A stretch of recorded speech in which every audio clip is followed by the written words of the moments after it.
Hey guys, welcome back to the Hear Me Roar pod. I am Toby and my co-host is none other than the Kate Save, which you might know her from Shark Tank. She's also founder of BeFit Foods and picked up Telstra's Business of the Year award too.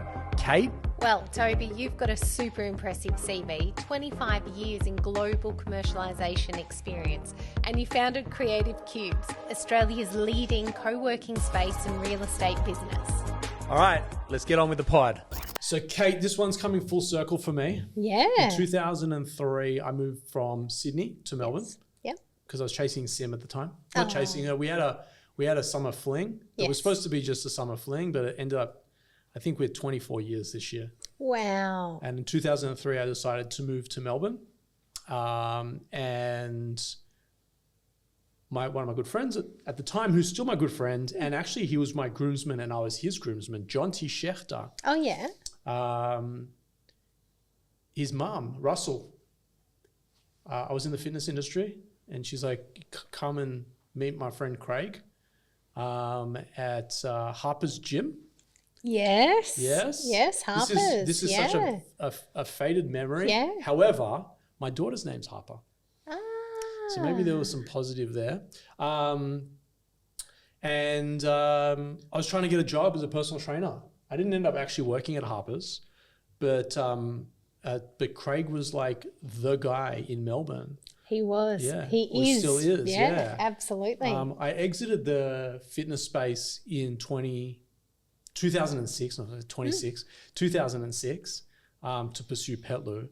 But Craig was always sort of like the pinnacle of everything that was in my Fitness, previous world. PT, yeah. And he had a place on Nepean Highway, which I think the is one I remember too, the big Harper's. Yeah, the Woodshed now. That's the one I think it is too. We'll confirm with him I think next. it is. Yeah, it's the same facility because I live really close to that. And so it's like I first bumped into Craig or re-bumped into Craig when we were filming The Inspired CEO. Yes. At the Port Melbourne. Yes. And he's coming on the show after Amazing. I'm excited. So before we have Craig on, we'll hear from our friends at Rise. Guys, I want to introduce you to Rise, a business cohort like no other. So what is the Rise Network? Rise Network is a curated inner circle of 10 to 12 like-minded peers designed to provide a confidential, high-trust environment where business owners and leaders can gain strategic insights, actionable solutions, and lasting relationships. Rise isn't just networking, it's a game-changing business support system.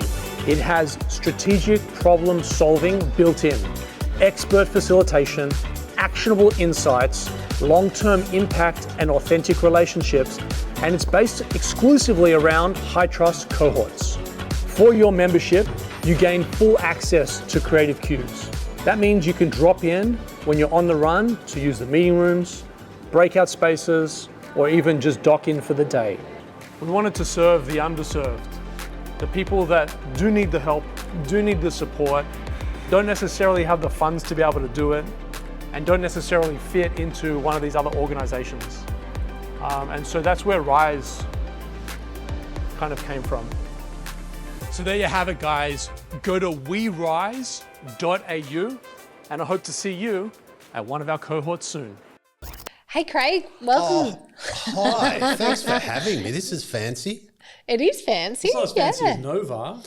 Well, Nova's fancy. Well, I can record at Nova. They have a beautiful studio that I could use, which is just, it's. I don't know if it's a great fit for me because I'm the opposite of fancy and it's very fancy, but they're very generous and kind and they're very supporting of the show. So as we said just before we went live, we're just stumbling towards our 2000th episode. By the time this goes live, it'll probably be 3,000. Yeah, it'll be, well, yeah. So it's fun. It's, podcasting and this kind of stuff is this ability that we have now to be able to do it in this format it's great. It's opened a lot of doors for lots of people. Well, it's Dr. Craig now. It's not. It's soon. Soon. How soon? I'm 8 weeks away, I think. Oh, there we go. But then I could fail. Who knows? Oh, doubt it. Dr. Harps. That's just something I never thought would transpire. But yes, I'm doing a doctorate at Monash in psychology in a very interesting area, I think. So, Tell us, you'll find it I'm doing a interesting. thing which is, it's all about meta-perception, which is our ability to understand what it's like being around us for others. So the core, fundamental, basic question is, what's it like being around me for you two and those over there? What's it like being around me for you two now? And then for me to be able to understand that and see that through your eyes. So for me, it's kind of a personal communication superpower. So interpersonal, like having an insight into how other people think broadly is called theory of mind. And I feel like way too many of us have no idea of how other people think. So we're in the same situation right now, but we're not in the same experience. We're all in the same room and in the same conversation at the same time and the same day, but none of us are having the same experience. And our experience is a byproduct primarily of how we interpret the world around us. So my ability to be able to understand you guys a little gives me insight into where I might go or not go and how we can build rapport and connection. What did you think about then? Well, I was want to know what you were going to thinking. lie down next to you on the couch and just have you speak like as if I'm in your shrink space. But actually, I think you're right. I think part of what you were saying as well, I just got reprimanded by our CEO in a negative way, but in a positive way. I said something, he's like, never say that again. I was like, why? He's like, how you show up is the most important for our staff, for our community, for this, for that. If you're having a bad day, don't come in. Good on him. I don't want to hear anything other than, I was like, you're right. It's really powerful, right? Because I think a little bit of what you're saying is like the us in the room here, we're having these different experiences, but actually your presence and being in your presence, for me, I'm thrown back to 2003 when I first met you. And I'm blown away by all the success that you've had. Not surprised. Thank you. But I am genuinely blown away. And so that to me is like the way I'm reading you and sort of a little bit of stuff that I've known about you is my interpretation of the experience that we're in. You guys have a different relationship. Yeah. And so yours is not the same as mine. All things going through my head. I think of Craig turning up on his motorbike, and when I knew you were going to say not fancy because you're the least fancy. He could be driving a Porsche, but he drives his motorbike or he'll walk or what's your car? You talk about not having a fancy car. A little rubbishy car. He could have a fancy car, doesn't want a fancy car. But that, to me, that says all this wisdom that he's got over the years of what matters, what doesn't matter, and scaling up your business to where you got it to, and then deciding what's the point of this and finding meaning in things. I think a couple of things. One, think about all the people watching this or listening to this. Nobody's having the same experience. Yeah. Totally. You might say something and people are connected. Other people are like bored. Some people are fascinated. Some people are like, how long is this going to take? Or when are we getting to the good stuff or whatever? And it's so as a scientist and a researcher, one of my jobs who also kind of intersects with entertainment and media is trying to share my thoughts and ideas and knowledge in a way that not only is meaningful, but helpful. And it resonates with people. If I talk like an academic, which I'm not, I'm a pracademic, but if I talk like an academic, it might all be true, but none of it's helpful because no one knows what I'm talking about. Right? So how do I build rapport and connection and trust and respect and understanding by sharing my stuff, whether it's me now or whether it's you guys with your audience? Like the bottom line is you want people at the end of that experience to go, that was great. I want to listen to another one. Because if you've got the best content, but the worst connection, guess what? You don't have a podcast. Fail. Do you know the two things, well, the one thing the two of you have in common, which is quite unique with men, is you both don't have an ego.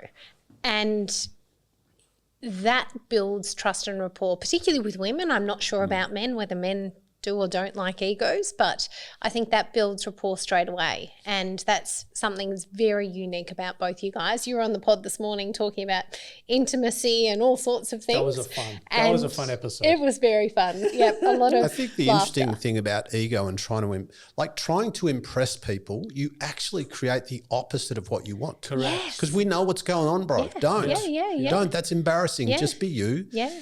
We'll figure you out. Yeah. You don't need to like trying to impress people is the ickiest social kind of behavior ever. Yeah. I'm like, well, you know, do you be respectful, be kind, genuinely, you know, so it's not a role-playing thing. It's like, I actually love people. Yeah. Period. Me too. I love helping people. Yeah. I love supporting people. And as you said, I got to a point in my life when I was 33 or 4 when I had 5 businesses and 100 staff, and I went, it's good, but it's not, it's past its use by date for me. This is not optimal me. This is not what I don't want to spend the next 30 years building businesses and growing an empire. And it's not that it's bad, but it's trying to find out what is your purpose and path. And what works for me won't work for someone else, you know, and same with you guys. But it's helping people. You guys both That's super say that. interesting. You talk about purpose, right? When I sold my first company in Los Angeles in 2012,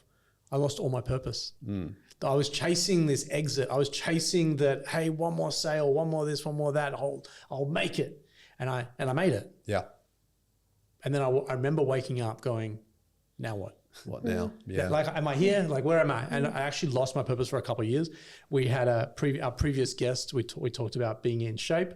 I decided to eat ice cream for breakfast, lunch, and dinner. Not literally breakfast, lunch, but I had my baby daughter, Maddie, was born, and I lost my purpose. So I just eat whatever she wanted to eat. I just play with her. I didn't look after myself. But then I found my purpose again. Yeah. Probably like 2 years later, genuinely. And now I realize that the exit for me was actually almost like selling my soul. Yeah, right. And actually the beauty is in the climb, not in the destination. The destination's important because I've got to leave something for my kids, but there's no point in leaving anything if I'm not present on the way up. How many people get to the top of their mountain and go, oh God, this is not the mountain. It's that mountain. Right. Because it's, you know, when I was in my early 30s, I had lots of stuff. I was very successful if you define success that way. Sure. And in the middle of all of my success, outside looking in success, my inside out experience was I'm lonely, I'm disconnected, I'm emotionally, socially, spiritually bankrupt. I don't love my life. But if you looked at what was going on, you would go, he's crushing it, he's killing it.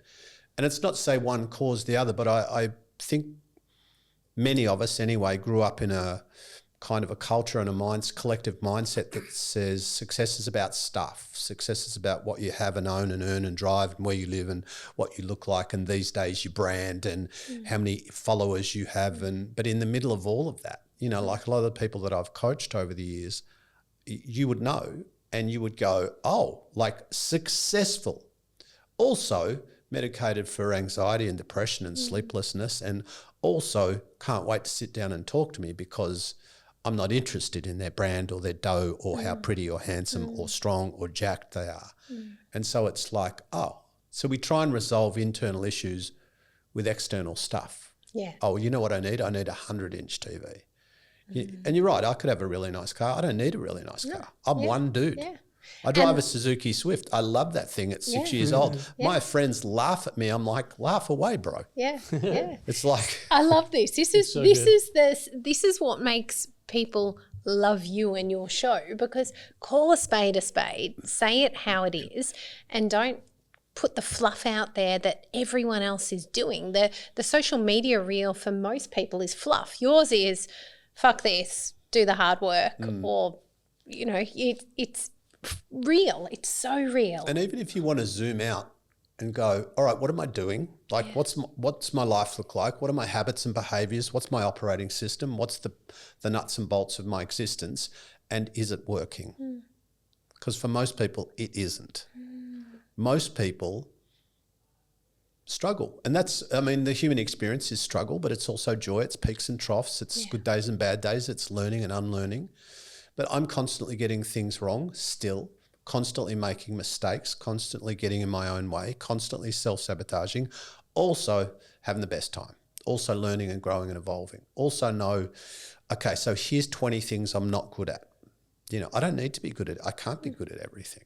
And so, you know, if you can find, like when people hear, oh, you know, find your purpose, and a lot of people struggle to do that, which is understandable because it ain't easy. But I go, what are your values? What are the things that matter to you? Like that's the easy, what really matters to you? Now, if you clearly define what really matters to you, not what we just chirp out, right? And then you can live a life that's aligned with those values. So, for example, I can't say who, of course, but I got offered lots of dough recently for my podcast to advertise a product that I wouldn't use or recommend or sell.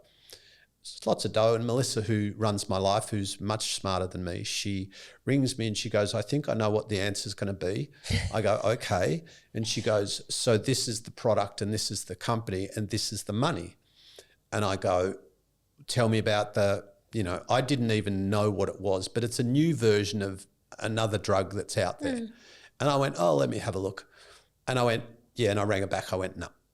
And it's not an easy decision, but it's a very clear decision because I wouldn't use it. I wouldn't recommend it.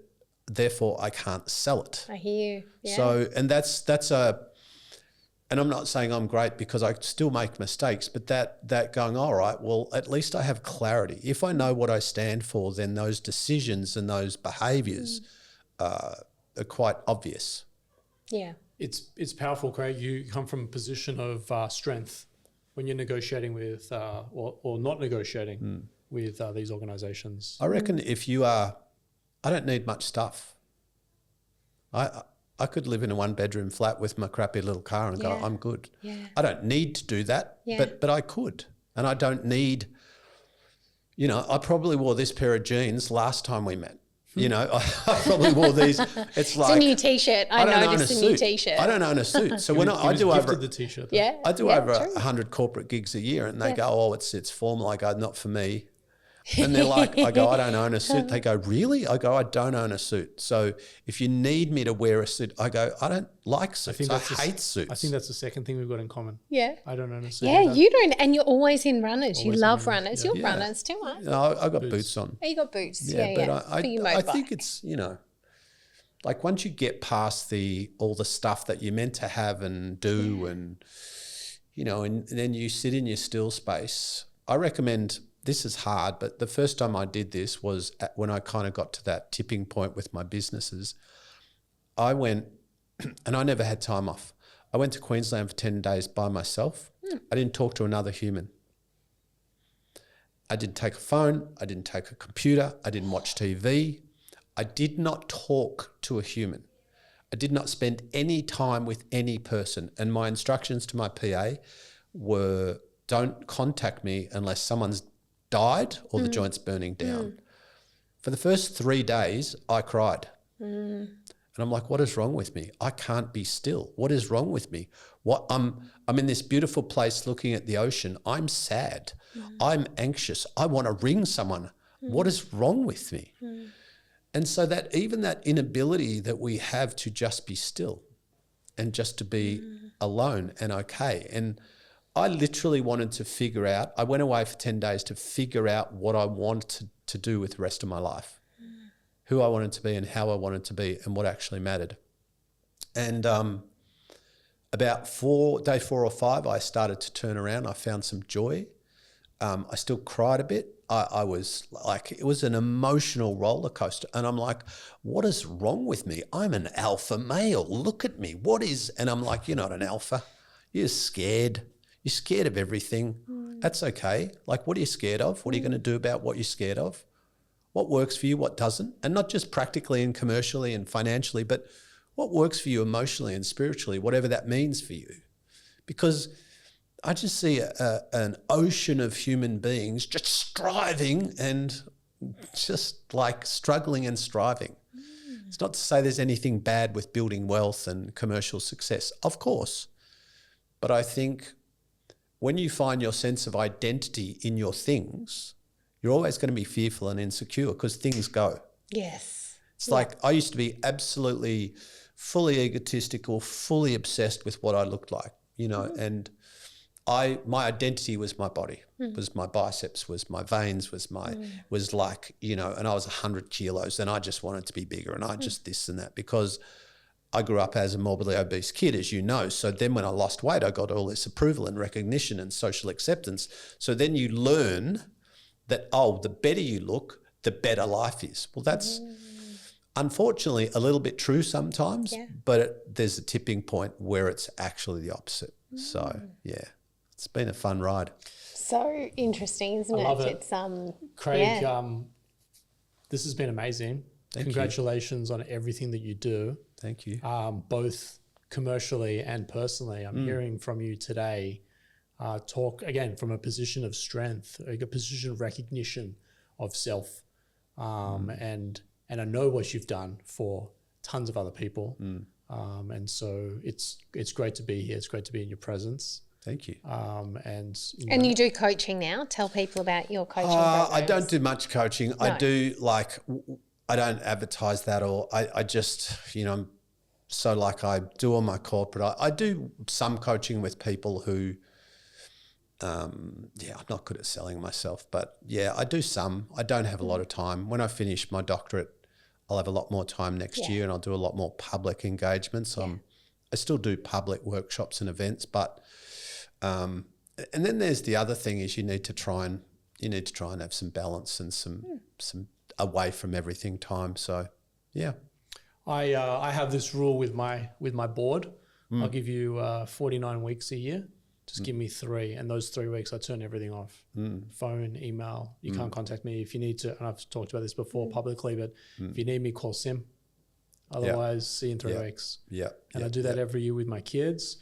Last year I reflected on it and I was like, that was amazing, but I'd rather not just get to the 49th week and then switch off. I'd like to do some stuff throughout the year and switch off. So next week I'm in Fiji for 8 days. Amazing. Phone's going off. Great. I keep saying to my CEO, I'm unavailable, but if we've got to tackle some stuff, can we do it before I get on the plane? Because once I get on that plane, it's amazing. You won't be able to get me. Yeah. I'm very much about intentional living, not reactive. So many people say to me something like, they'll sit down with me and they're 50 or whatever, and they'll say, this wasn't my plan. And I go, can I see the plan? And they're like, what? I go, the plan of which you speak, grasshopper. Can I see it? And there's no plan. There's just an idea in their head of how they thought things would go. You're not going to accidentally succeed or build this awesome existence. And that starts with hitting the brakes just for a minute, for a day, for a week, and doing almost like a stock take on your life. What's working, what's not. You don't need to be a psychologist. You don't need to be a researcher or a scientist or a genius. You just go, you know what? Because we all know that thing that we do that's stupid. Yeah. Yet we still do it because we're kind of addicted to it, or it meets a temporary need. But just trying to zoom back a little bit and go, I probably need to do this thing that sucks for 6 months so I can break through doing that daily thing that's destructive. So good, isn't it? Powerful, Yeah. really powerful. Yeah. Guys, I'm going to link all of Craig's details in the show notes below. We're going to duck to a quick break from Luna. Craig, thanks for coming on. Pleasure. Thank you. All right. weareluna.co is a great place for you and your business to start off with phenomenal accounting and legal services. So if you're a startup or a scale-up looking for legal and finance support, or alternatively looking to raise capital, weareluna.co is where you need to be starting off. I knew this would be gold. Like, Craig is just like the metaphor of knowing the unknown, like the things that we're looking for. He's got this conscious awareness of the unconsciousness that already there. we're searching for. Yeah. I love that. Yeah. Yeah. I reflect on what I knew of Craig, but just being here and having him say the stuff that he said on the show today, whole nother level, right? You think you know, but you think you're there, but you're not really there. Yeah. There's so many things that someone could put into daily practice to enable this sort of confidence and comfort that he speaks from. Yeah. And that place that he went to in his 30s of just that stillness. Oh, you can imagine the tears flooding in that.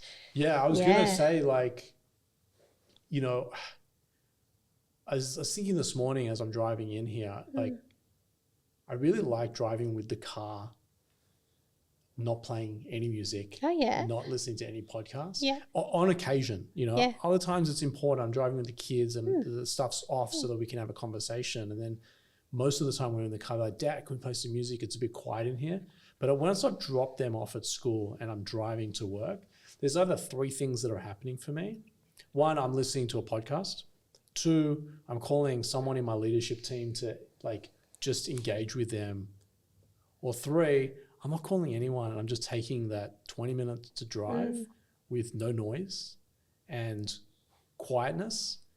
And I have no desire to try feel the quietness in the car. Does that make sense? Oh, absolutely. For me, I put on my Apple headset thing at home, and people like, what are you listening to? Actually, no, nothing? I have the noise cancelling on, just nothing. Really? Yeah, love it. It's, Yeah, no, so I do peaceful. too. But I get sick of noise sometimes, just want the quiet. Yeah. Yeah. Very, very, very powerful. Yeah. This morning I was driving in and I was like, I'm going to listen to, I was like, you know what? I'm just going to just be calm and just not try and stimulate myself in any direction and just be. What one thing are we going to take away? What can we do differently? I think that's really important. Yeah. Yeah. I do that as well in the sauna. Oh, yeah. So I'm in there for 45 minutes, you know. Carmen from Calm Springs is like, yeah, you can Bluetooth your music. I was like, no. I don't either, actually. That's a good point. Like just quiet. Just everyone's taking, and I'm sure I'm not alone on this, but everyone takes from me all day, every day. Yeah. They want my energy. They want my advice. They want my bank authorizations between sessions here. They want a whole bunch of stuff. My kids need this. My wife needs that. My dogs need to go for a walk. I walk into the house. The dogs are staring at me like, oh, he's back. He's not put on the jacket yet, but if I look at him long enough, he'll put the jacket on and we'll go to the park. Everyone wants something. Yeah. I just, and so what I've started to do is actually like, I want my own space time. I want my own inspiration. I want my own quietness. And so waking up at 4 a.m. and not turning the phone on until 7:30 is that for me on a daily basis. Yeah. And then on Tuesdays, Thursdays, and Saturdays for an hour, 45 minutes in the sauna and 5 minutes in the ice bath, it's also quiet time for me. Yeah. Yeah. So I think like if that's what I took from it, I'm curious to know what you took from it as well. Oh, that quietness and that actually letting the emotion out too. Like I love that as a man he can talk about that because we've all got it. It's just whether we talk about it or not. Yeah. So for me, that's my run. If I go for a run with my noise cancelling, nothing going on in there, really? I will often cry on my run because it's like it lets things out for me. Yeah, so I love it though. Amazing. Yeah. Guys, another great episode. Thanks, James, Purpose Productions. Thank you, Kate. Pleasure. We'll see you for the next one.